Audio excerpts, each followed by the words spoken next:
My uncle wanted to take $20 million. I uncovered his lies and found out that he had changed Grandpa's will. And then the air in my grandfather's mansion was thick with anticipation and tension as we gathered in the grand drawing room for the reading of his will. The old house had always held an aura of grandeur and history, but today, the air was charged with something else entirely. I could feel it, like an electric current, buzzing through the room as everyone took their seats, eyes flickering with both grief and a silent, greedy hope. I glanced around, taking in the faces of my family members. My Uncle David, seated smugly near the front. My Aunt Evelyn, her expression pinched and severe. My cousin Rachel, arms crossed, eyes cold and calculating. We all knew why we were here. My grandfather, Edward Sinclair, had been a wealthy man, and his estate was worth a fortune, around $20 million, or so I'd heard. Each of us expected to walk away with a substantial piece of that legacy. I thought back to the conversations I'd had with my grandfather over the years. He'd always spoken about fairness, about ensuring that everyone would be taken care of. He'd promised me, more than once, that I had nothing to worry about, that he'd made provisions for all of us. So, despite the underlying tension, I felt a certain comfort as we gathered. I was sure he'd honored his word. But as the family lawyer, Mr. Jenkins, began to read the will, the atmosphere shifted. His voice was steady, his expression impassive as he read through the legal jargon, but I could tell that he knew what was coming. I could see the flicker of discomfort in his eyes as he glanced over the crowd before announcing the primary beneficiary. To my beloved son, David Sinclair, he began, pausing to clear his throat, I leave the bulk of my estate, including the Sinclair mansion, valued at approximately $12 million, and a cash sum of $5 million. This bequest represents my utmost confidence in his ability to uphold the Sinclair legacy. A ripple of shock swept through the room. I heard someone gasp, Aunt Evelyn, probably, and I felt my own stomach drop, a wave of disbelief crashing over me. David? David, who had been estranged from the family for years, who barely spent any time with my grandfather in his final days. I glanced at David, who wore a smug smile, clearly basking in the disbelief of the rest of us. This didn't make sense. Grandfather had never mentioned any special arrangements for David, no hint that he intended to leave him the lion's share of the estate. If anything, he'd seemed more interested in Rachel's studies or my work with the charity he'd always supported. I'd never seen him show any particular favor toward David, not once in all these years. Mr. Jenkins continued, detailing minor bequests for the rest of us. Aunt Evelyn was to receive a small property in the countryside, and Rachel would inherit a modest trust fund. As for me, I'd be given a nominal sum of $100,000, nothing compared to the fortune he'd left David. When he finished, there was a tense silence, a collective holding of breath as the reality of the situation began to sink in. My eyes met Rachel's across the room, and I could see the shock mirrored in her expression, the same disbelief and anger I felt. This can't be right, Rachel finally spoke up, her voice trembling with barely contained rage. My grandfather promised me that I'd have a share in the estate, that we'd all be treated fairly. David doesn't deserve all of this. Aunt Evelyn nodded in agreement, her face pale and her hands shaking. I remember him saying the same to me. He wouldn't have done this. Not to us. David, who had been sitting silently, listening with a smug grin on his face, finally spoke up. Oh, come now, everyone, he said, his tone dripping with condescension. Father clearly trusted me to manage the estate. I'm his eldest son, after all. It's only natural that I'd inherit the majority. I felt a surge of anger at his words, at the arrogance in his voice. He hadn't earned any of this. He hadn't been there for grandfather, hadn't been there for any of us. He'd only ever shown up when it suited him, when there was something to gain. Natural? I echoed, my voice low but laced with contempt. Grandfather always spoke about fairness. He told me, repeatedly, that he'd make sure we were all taken care of. This isn't fair, David. This doesn't make sense. David shrugged, unbothered by our protests. Well, the will is what it is. It's legally binding. You can argue all you want, but it won't change anything. I looked back at Mr. Jenkins, hoping to see some sign that this could be contested, that there might be some loophole, some way to challenge this apparent injustice. But he simply shook his head, his expression sympathetic but resigned. "I'm afraid the will was signed and witnessed in accordance with all legal requirements," he said. "Unless you can provide evidence of foul play, there's not much that can be done." Foul play. The words echoed in my mind, sparking a flicker of hope, a sudden realization that maybe, just maybe, this wasn't as straightforward as it seemed. I remembered the conversations I'd had with grandfather, the promises he'd made. Something didn't add up here, and I couldn't shake the feeling that there was more to this story than we were being told. As the family dispersed, each person lost in their own thoughts, I pulled Rachel aside. "I don't believe this," I said, my voice a fierce whisper. "I don't believe for a second that grandfather changed his will like this. We need to find out what really happened." Rachel nodded, her expression grim. "I'm with you, Michael. I knew he was sick, but he wasn't out of his mind. This doesn't make sense." Together, we made a silent pact to uncover the truth. I had no idea where this path would lead us, no idea what secrets we might unearth, but I knew one thing for certain. I wasn't going to let David walk away with everything without a fight. Grandfather had taught me to stand up for what was right, to protect the things that mattered. And this legacy, this family, no matter how fractured, mattered. The next day, I began my investigation. I started with grandfather's closest friends, the people he'd confided in, the ones who knew him best. I spent hours going through old letters, journals, anything that might give me a clue as to what had really happened in those final weeks before his death. The more I searched, the more I became convinced that something was wrong. This will, this distribution, it didn't align with the man I'd known, the man who'd raised me, who'd instilled in me a sense of fairness and integrity. I began to wonder about David, about what he might have done to influence grandfather's decision. I remembered hearing whispers over the years, rumors of debts, of shady dealings that David had been involved in. But he'd always managed to keep them under wraps, using his charm and connections to skate by unscathed. Rachel and I met frequently over the next few days, piecing together what little information we had.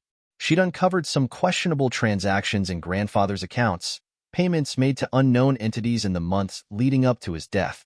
It was subtle, easily overlooked, but it raised enough suspicion to make us dig deeper. Finally, after days of searching, we found what we were looking for. Buried among the financial records was a document, a letter written in my grandfather's own hand, addressed to his lawyer. It was dated only a few weeks before his death, and it outlined his intentions for the estate, intentions that were very different from what had been read at the will reading. In the letter, grandfather clearly stated his desire to split the estate equally among his children and grandchildren, ensuring that each of us would have a secure future. There was no mention of David receiving the bulk of the estate, no sign that he'd intended to cut the rest of us out. This was the proof we needed, the evidence that something had gone terribly wrong. Armed with the letter, I confronted Mr. Jenkins, demanding an explanation. He was visibly shaken, his face pale as he scanned the document. I don't know how this could have happened," he stammered, clearly rattled. "The will I read was the only one I had on file. This changes everything." It was then that I realized just how deep this deception ran. David had somehow managed to rewrite grandfather's will, to twist his final wishes to suit his own selfish ends. I felt a surge of anger, a burning sense of betrayal that coursed through me like fire. But beneath the anger was a steely resolve, a determination to see justice done.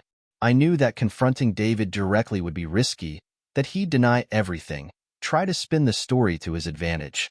But with the letter in hand, I felt a newfound sense of strength, a certainty that I could finally bring the truth to light.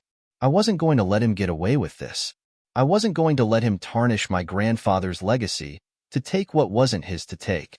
This was the moment I'd been waiting for, the moment when I'd finally stand up, not just for myself, but for the family that had been wronged.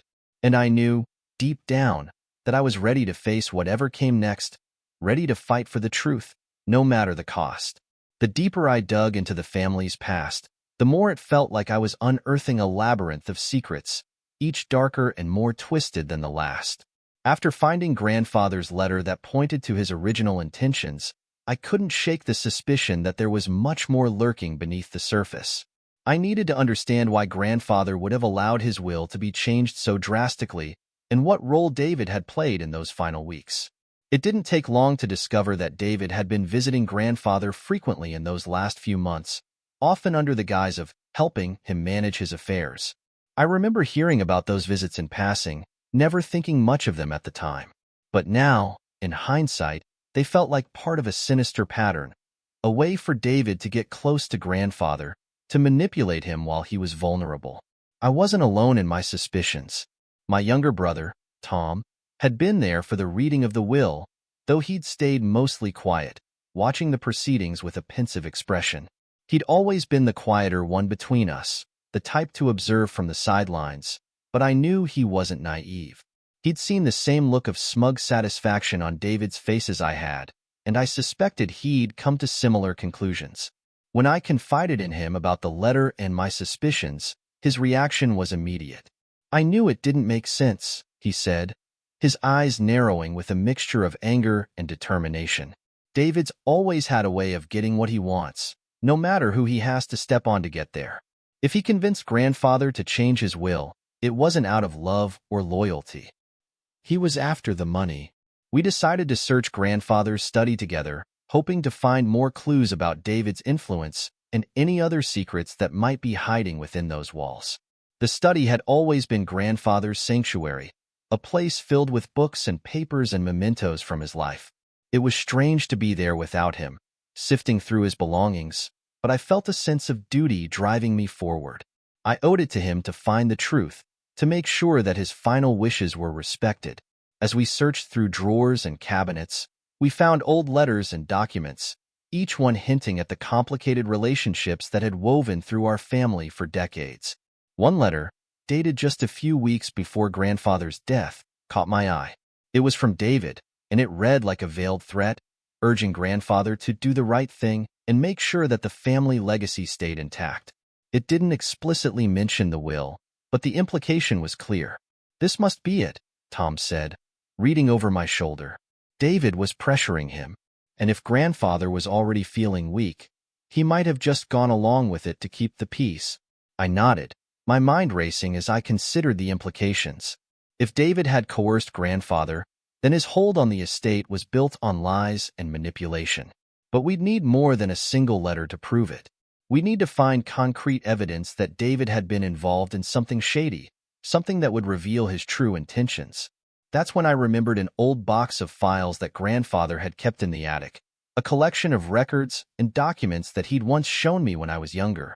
It had seemed like a curiosity back then, a window into the family's history.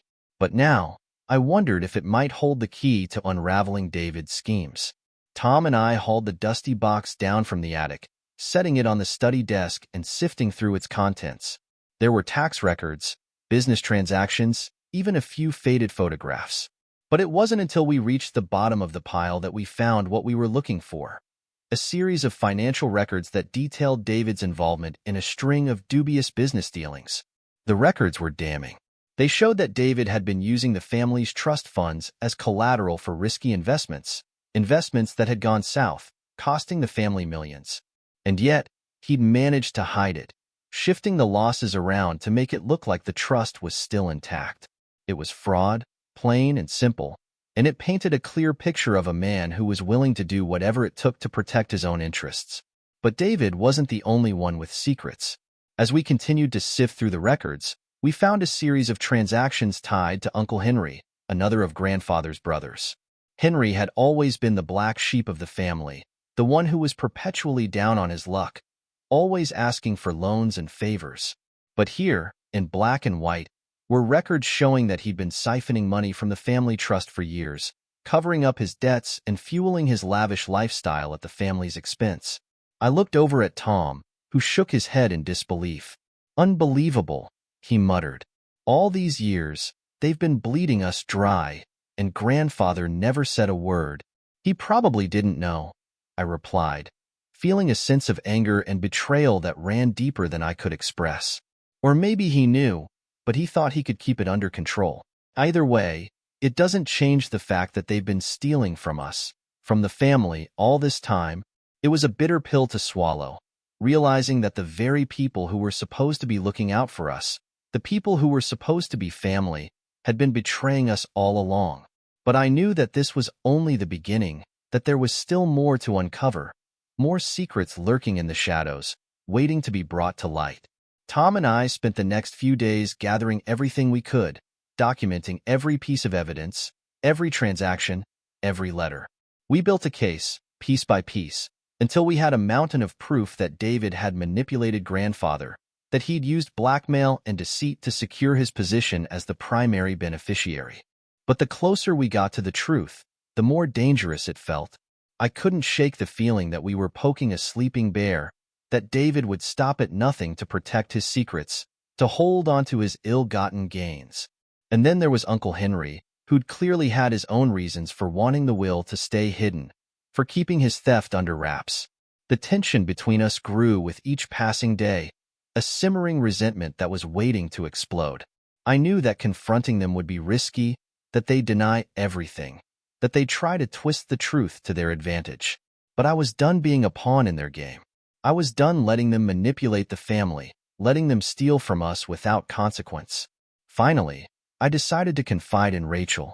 She'd been vocal about her distrust of David from the beginning, and I knew that she'd be willing to stand with us, to help expose the truth. When I laid out everything we'd found, her reaction was one of shock and anger, her hands trembling as she looked over the documents. "This is worse than I thought," she whispered, her eyes wide. I knew David was up to something, but I never imagined it ran this deep. "We need to confront them," I said, my voice firm. "We need to bring this to light, to make sure they can't get away with this. Grandfather deserves better than this. Our family deserves better." Rachel nodded, a fierce determination in her gaze.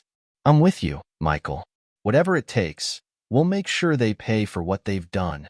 With Rachel on our side, we had a plan. We'd gather the family together, lay out the evidence, and force them to face the truth. I knew it wouldn't be easy, that they'd fight back, try to deflect and deny, but I was ready. I'd spent too long letting them control the narrative, letting them twist the truth to suit their own ends. As I prepared for the confrontation, I felt a surge of adrenaline, a sense of purpose that was both exhilarating and terrifying. I was standing on the brink of a battle that would change everything, a battle that would either tear our family apart or finally bring the truth to light. The secrets I'd uncovered had changed the way I saw my family, had shattered the illusions I'd clung to for so long. But they'd also given me a sense of clarity, a determination to stand up for what was right, no matter the cost. I knew that David and Henry would do everything in their power to protect their secrets, to hold on to their control. But I also knew that I couldn't back down, that I couldn't let them win. This was about more than just money or inheritance. It was about justice, about honoring grandfather's legacy, about making sure that the truth was finally told. As I prepared for the showdown, I took one last look at the evidence we'd gathered, feeling a sense of resolve settle over me. I was ready to face them, ready to expose the lies and deceit that had poisoned our family for so long. No matter what happened next, I knew that I was doing the right thing, that I was standing up for the family that had been wronged, that I was finally reclaiming the legacy that was ours by right. The moment I decided to dig deeper, I knew I'd be stirring up trouble, but I hadn't anticipated just how quickly the backlash would come. Word must have gotten back to David about my inquiries, because he showed up at my apartment one evening, his face a mask of thinly veiled anger. "Michael," he began, standing in my doorway with a forced smile that didn't reach his eyes. "We need to talk." I let him in, bracing myself for whatever he had planned. David wasn't the kind to leave things to chance, and his sudden appearance could only mean one thing. He knew I was close to uncovering the truth, and he was here to put a stop to it. "I've heard you've been asking a lot of questions," he said, settling himself into my armchair as if he owned the place. "Digging into things that don't concern you." I crossed my arms, meeting his gaze without flinching. "It concerns me if it's about our family, David. Grandfather's will was changed, and I have every reason to believe that you manipulated him into it." David's face darkened, the mask slipping for a brief moment before he regained his composure. You're grasping at straws, Michael. There's nothing to find. Grandfather made his decision, and that's the end of it. Let it go. Let it go? I echoed, feeling a surge of anger rising within me. You think I'm just going to stand by while you steal what's rightfully ours? I've already found plenty, David. Enough to know that you didn't play fair. And I'm not going to stop until everyone knows exactly what you've done. He leaned forward, his expression hardening as he lowered his voice. Listen, I'm giving you a chance to walk away. I'm willing to make this worth your while. He reached into his pocket, pulling out an envelope that he placed on the table between us. $500,000. Michael, take it and stop this nonsense. You could do a lot with that kind of money. It's more than enough for someone like you. I looked down at the envelope, feeling a surge of disgust. You really think you can buy me off? I said, pushing the envelope back toward him. This isn't about the money. It's about grandfather's legacy, about the truth. I'm not going to be another pawn in your game, David. For a moment, I thought he might actually lash out. His face twisted with anger, but then he forced a smile, letting out a bitter laugh. Suit yourself, Michael, but don't say I didn't warn you. Keep pushing and you'll regret it. He left, slamming the door behind him, and I stood there, adrenaline coursing through my veins. It was clear now that David would stop at nothing to protect his stolen inheritance, and I knew that things would only get more dangerous from here on out. But I wasn't going to let him intimidate me. I'd come too far to back down now. The next day, Rachel approached me in a way that was almost conspiratorial, pulling me aside at the coffee shop we often frequented. She looked around, as if to make sure no one was watching, before speaking in a hushed tone.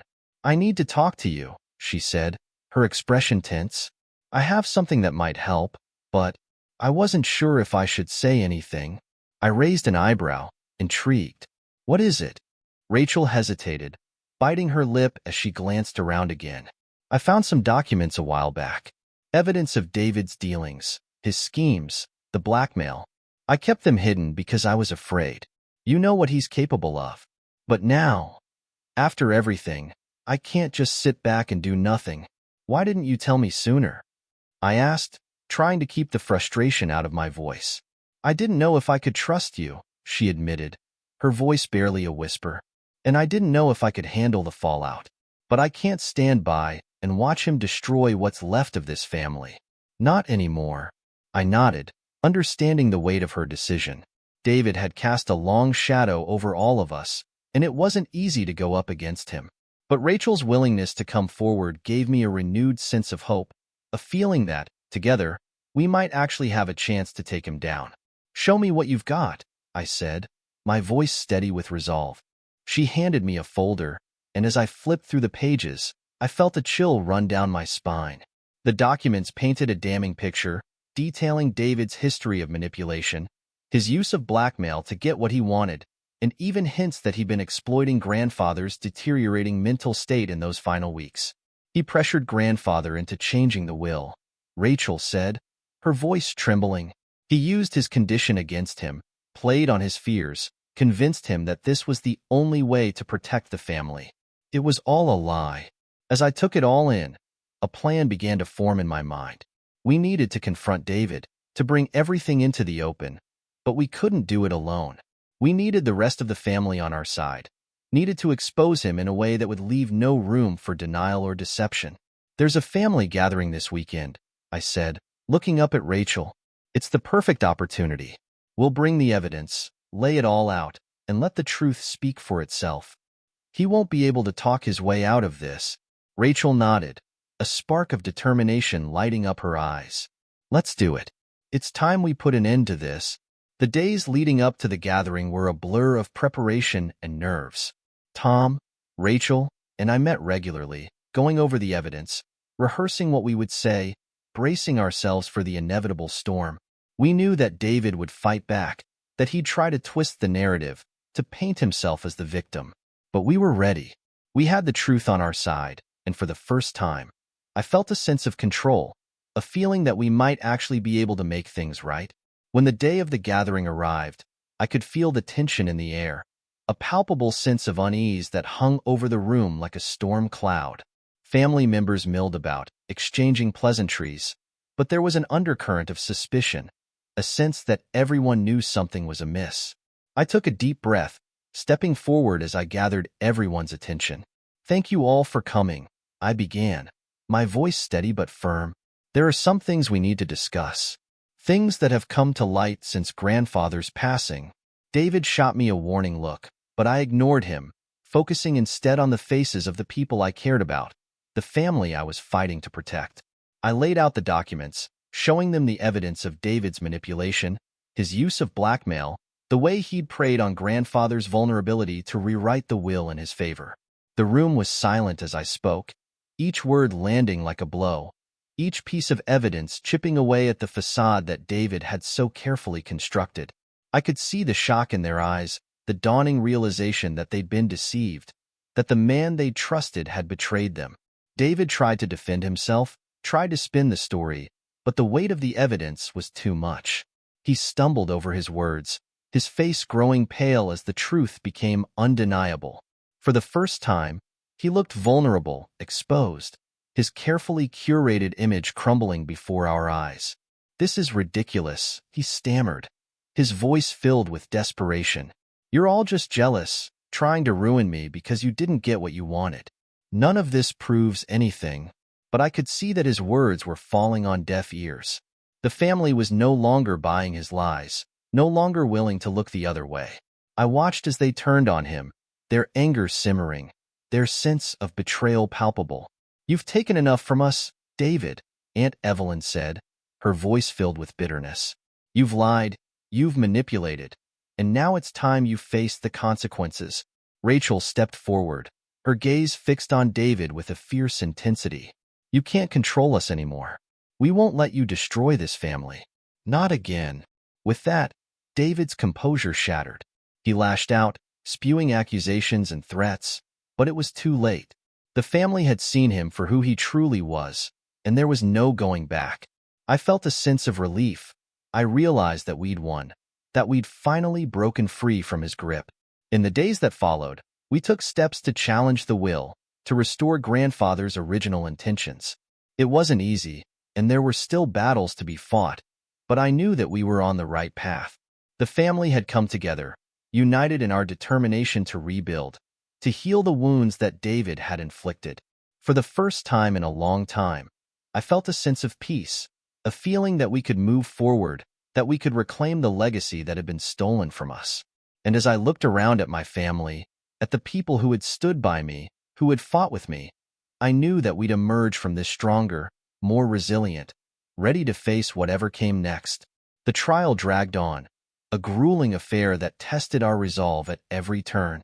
David and Henry fought tooth and nail, pulling every string they could to delay the proceedings, to muddy the waters, to make the truth as elusive as possible. They had everything to lose, and they weren't about to go down without a fight. From the start, their legal team tried to paint them as victims, claiming that they'd been unjustly accused, that the evidence was circumstantial at best. The courtroom was tense, each day filled with sharp exchanges and heated testimonies. David and Henry sat together, flanked by their lawyers, their expressions alternately defiant and calculating. They projected an air of confidence, as if daring anyone to challenge them, but I could see the cracks in their armor, the strain in their eyes. They knew the truth was against them, and despite their bluster, I could tell they were worried. The prosecution was relentless, systematically dismantling their defenses. Day by day, they presented the evidence we'd gathered, the financial records, the letters, the testimonies from former business associates who'd witnessed David and Henry's unscrupulous dealings. Each piece of evidence added weight to the case. Each witness chipped away at the story they tried to construct. One of the most damning moments came when the prosecutor called on Mr. Caldwell, an old accountant who'd worked for grandfather and knew the family's financial dealings inside and out. He took the stand with a quiet dignity, his gaze steady as he recounted the discrepancies he'd noticed in the family's finances, the odd transfers and unauthorized withdrawals that had set off alarm bells. "I raised these concerns with Mr. Sinclair," he said, referring to my grandfather, "but he assured me that everything was in order." I can only assume now that he was being misled.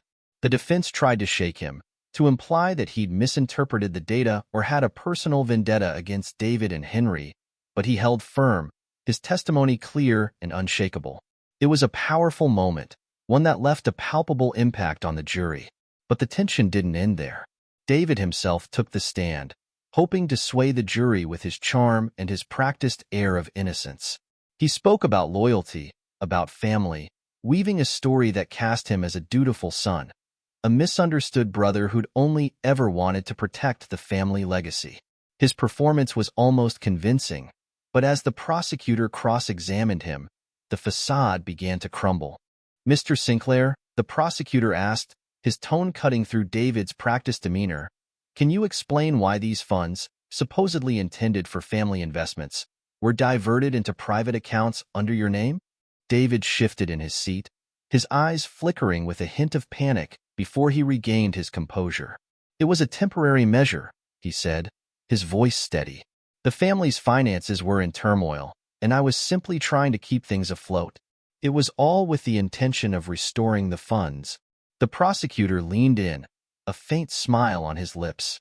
"Restoring them? Mr. Sinclair, those funds were never returned. In fact, our records show that you continued to withdraw substantial amounts long after the supposed emergency had passed. Would you care to explain that?" David hesitated, his confidence visibly shaken. He stumbled over his words, offering a weak explanation that did little to satisfy the courtroom. It was clear that his story was unraveling, that the truth was finally breaking through. Henry fared no better. When he took the stand, he tried to play the role of the misunderstood brother, the man who'd been unfairly maligned, but his testimony was riddled with contradictions. He couldn't account for the missing funds, couldn't explain the transactions that linked him to David's schemes. By the time he stepped down, it was clear to everyone in the room that their defense was crumbling. The trial wore on, each day stretching into the next, a relentless march toward the inevitable conclusion. The defense continued to stall, filing motions, calling for recesses, anything to delay the final verdict. But eventually, they ran out of tactics, and the jury was left to deliberate. The room was silent as we waited, the tension thick enough to cut with a knife. I could feel my heart pounding in my chest, a mixture of hope and fear churning within me. I'd spent so long fighting for this moment, so long pushing for the truth, and now, it all came down to this. When the jury returned, the foreman stood, his face impassive as he delivered the verdict. Guilty on all counts. The words echoed through the courtroom, a final, resounding judgment that brought a sense of relief and closure. David and Henry sat there, stunned, their faces pale as the reality of their fate sank in. For a moment, I almost felt a pang of pity for them, but it was quickly washed away by the satisfaction of knowing that justice had been served. The judge sentenced them both to prison for fraud and embezzlement, a lengthy term that reflected the magnitude of their crimes. But they didn't go quietly. David's lawyers immediately filed for bail, exploiting every loophole they could find, and within days, he and Henry were out, their whereabouts unknown. The family was left reeling, a mixture of relief and unease settling over us as we realized that they'd slipped through our grasp once again. The property was divided, the estate finally settled according to grandfather's original wishes, but there was a lingering sense of unfinished business, a feeling that they might resurface someday, ready to sow chaos once more. As for me, I took my share and left. I needed to get away, to find some peace after the chaos of the past few months. I booked a one-way ticket to London. If you like this story, subscribe right away and listen to new stories every day. Let us know what you like the most in the comments.